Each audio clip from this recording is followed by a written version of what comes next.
ദേശാഭിമാനി മുഖപ്രസംഗം 2024 ജൂൺ 29.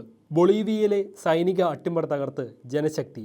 ശതകോടി ഡോളറുകൾ നിരന്തരം ഒഴുക്കി ജനഹിതം വിലക്കെടുക്കൽ.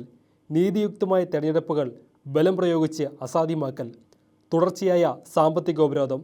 ജനാധിപത്യ രാജ്യങ്ങളിലെ ഭരണത്തലവന്മാരെ വധിക്കൽ. സൈന്യത്തെ ഇളക്കിവിട്ടുള്ള അട്ടിമറികൾ.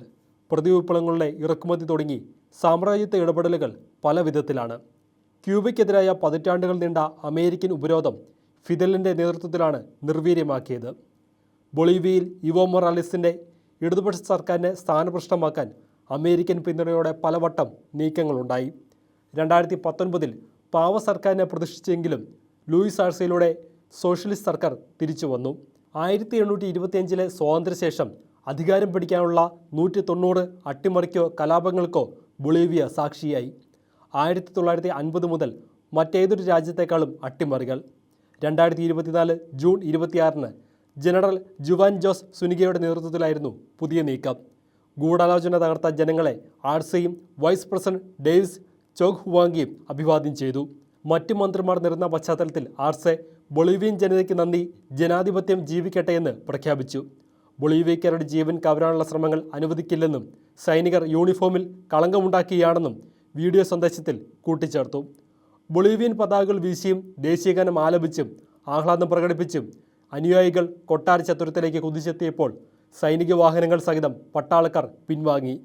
അട്ടിമറി ശ്രമത്തിന് ശേഷം പ്രസിഡന്റിന്റെ ജനപിന്തുണ ഏറിയതായാണ് പാശ്ചാത്യ മാധ്യമങ്ങൾ പോലും റിപ്പോർട്ട് ചെയ്തത്.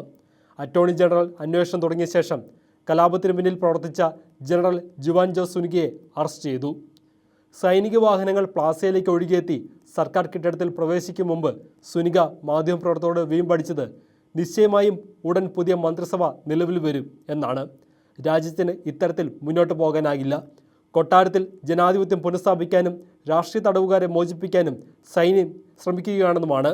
1 മണിക്കൂറിനുള്ളിൽ വ്യോമ നാവിക സേനകളുടെയും പുതിയ മേധാവികളെയും പ്രഖ്യാപിച്ചു. Organization of American States secretary general Luis Almagro, Chilean president Gabriel Boric തുടങ്ങിയവരുൾപ്പെടെ സംഭവ പരമ്പരകളിൽ രോഷം പ്രകടിപ്പിച്ചു. അട്ടിമറി നീക്കം ചെറുക്കാൻ ഇവോ മൊറാലിസും അഭ്യർത്ഥിച്ചു.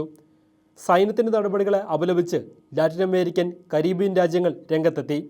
Cuba, Brazil, Chile, Colombia, Costa Rica, Guatemala, Honduras, Mexico, Nicaragua, Panama, Paraguay, Peru, Spain, Uruguay, Venezuela തുടങ്ങിയ രാജ്യങ്ങൾ ജുവാൻ ജോസ് സുനിഗയുടെ അധികാരക്കൊതിയെ അതിരൂക്ഷമായി വിമർശിച്ചു. അർജന്റീൻ വിദേശമന്ത്രി ഡയാന മൊണ്ടിനോ സർക്കാരുകളെ അക്രമാസക്ത അട്ടിമറികളിലൂടെയല്ല ബാലറ്റ് കടലാസിലൂടെ മാത്രമേ മാറ്റാവൂ എന്നും അങ്ങനെയല്ലെങ്കിൽ ജനാധിപത്യം ചർച്ച ചെയ്യാനാകില്ലെന്നും പറഞ്ഞു. ബൊളീവിയൻ ജനത ഇനി ഒരിക്കലും അട്ടിമറി ശ്രമങ്ങൾ അനുവദിക്കില്ലെന്ന് പ്രസിഡൻഷ്യൽ കൊട്ടാരത്തിന് പുറത്ത് വൈസ് പ്രസിഡന്റ് ഡേവിഡ് ചോങ് ഹുവാങ്ങിയുടെ നേതൃത്വത്തിൽ 10,000 പ്രതിജ്ഞയെടുത്തു. സൈനിക അട്ടിമറി തൊഴിലാളി വർഗ ശക്തിയാലും ജനകീയ പിന്തുണയാലും തച്ചുടച്ചത് ശ്രദ്ധേയമാണ്. ജനാധിപത്യം കവരാൻ അനുവദിക്കില്ലെന്ന് മുദ്രാവാക്യം വിളിച്ച് 10,000 തൊഴിലാളികളും യുവജനങ്ങളുമാണ് ഇടതുപക്ഷ ഭരണത്തെ സംരക്ഷിക്കാൻ കുതിച്ചെത്തിയത്. രാജ്യത്തെ ഏറ്റവും വലിയ തൊഴിലാളി സംഘടന സർക്കാരിന് ഐക്യദാർഢ്യം പ്രഖ്യാപിച്ച് അനിശ്ചിതകാല പ്രക്ഷോഭം ആരംഭിച്ചു. അമേരിക്കൻ നവ ഉദാര നയങ്ങളുടെ ശക്തനായ വിമർശകനാണ് ആർസെ.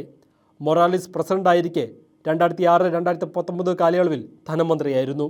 ഇടത്തരം വരുമാനമുള്ള രാജ്യമായി ബൊളീവിയയെ ഉയർത്തുന്നതിൽ അദ്ദേഹത്തിൻ്റെ നയങ്ങൾ നിർണായകമായി.